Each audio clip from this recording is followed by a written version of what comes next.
Throughout martial arts history, the effectiveness of martial arts has always been judged by how it holds up against bigger and stronger opponents. Brazilian Jiu-Jitsu has proven itself throughout history. It has gotten the recognition it deserves for its ability to defeat bigger and stronger opponents in the ring. But one martial art hasn't got the recognition it truly deserves: Muay Thai. Throughout Muay Thai history, it has repeatedly proven itself against much bigger opponents. One of the most prolific bouts took place in the early days of K1, in what was the inaugural K1 World Grand Prix tournament. Nokwee Davey, an out-of-prime Muay Thai legend, would face Jerome Lebana, a future kickboxing legend that will go on to be the runner-up of this prestigious tournament the same year. Despite an 80-pound weight difference, Nokwee put up an amazing fight, and some in the audience even thought he won. How is this possible? The most obvious reason is due to Muay Thai's technical arsenal, as well as the amount of experience Muay Thai fighters have. You see, after studying so much footage of martial arts history, I am certain that Muay Thai is the most technical striking martial art in the world. Most people think Muay Thai is a stand and bang art, but that is far from the truth.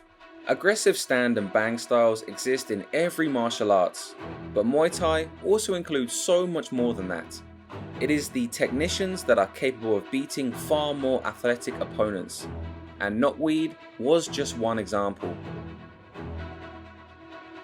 Gao Glai, also known as the Giant Slayer, was famous for entering K1's prestigious heavyweight tournament as a welterweight.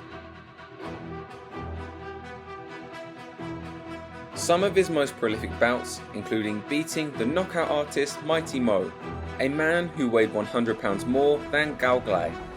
After Mighty Mo chased the evasive Gao Glai throughout the ring, Gao Glai waited for the right moment to land a brilliant head kick that shook up the whole world. The craziest part is that Mighty Mo would beat the #1 kickboxer, Remy Bonyaski, right after losing to Gao Glai. Gao Glai would also beat Alexei Ignashov, a man widely thought to be the most technical heavyweight in K1 history. So how was Gao Glai able to do this? You see, he is from the famous Jockey Gym, widely considered the most technical gym in the golden era of Muay Thai. They are known for their evasive and tricky style, one made possible with incredible fundamentals and mastery of advanced tactics and strategy. These advanced tactics and strategies have not yet been shared with the world. But here's the craziest thing: Gao Glai, despite his amazing accomplishments, was not the best fighter in Thailand. Such an honor goes to his campmate, Saenchai, a man who dominated the best competition in Thailand across an incredible 3 decades. Saenchai beat the best of the best, all the while barely getting hit. At 40 years old, he is currently on a 60-fight win streak with a crazy 150 wins to 1 loss record against foreign competition. Throughout his entire career, he's always weighed less than his opponents, and especially his foreign opponents. Despite many of his opponents being some of the best in the world, he regularly gave up 20 to 30 pounds of weight advantage, and he beat them in a dominant fashion anyways. This is because he's so confident in his skills and his 300+ fight experience. Since his youth, he was always the weaker one in the training room.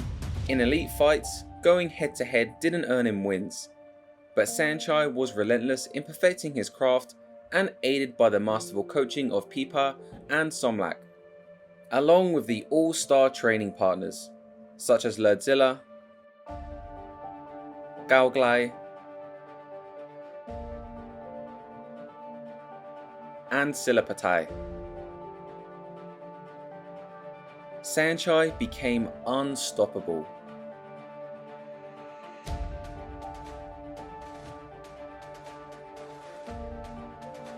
Throughout my visits to Thailand, I often witness professional strikers and MMA fighters get schooled by not just professional fighters, but also master trainers who are 40 to 50 years old. If Muay Thai was just a stand and bang style that relied on strength, this would simply be impossible. Elite level Muay Thai technique is extremely sophisticated, and most of the world still doesn't know it yet.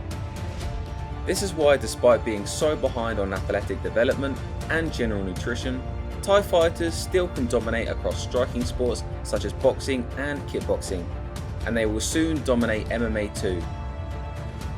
This is why Muay Thai fighters still beat opponents who are 30 pounds heavier in their own sport.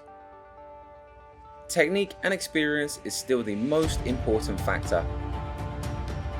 It's time to give Muay Thai the recognition it truly deserves. I'm honoured to announce that I will be collaborating with Sanchai in creating an epic course on how to fight bigger and stronger opponents. This course is called How to Fight Giants, and if you're interested, do check out the link below. I'm Lawrence Kenshin, and thank you for continuing to watch Striking Breakdowns.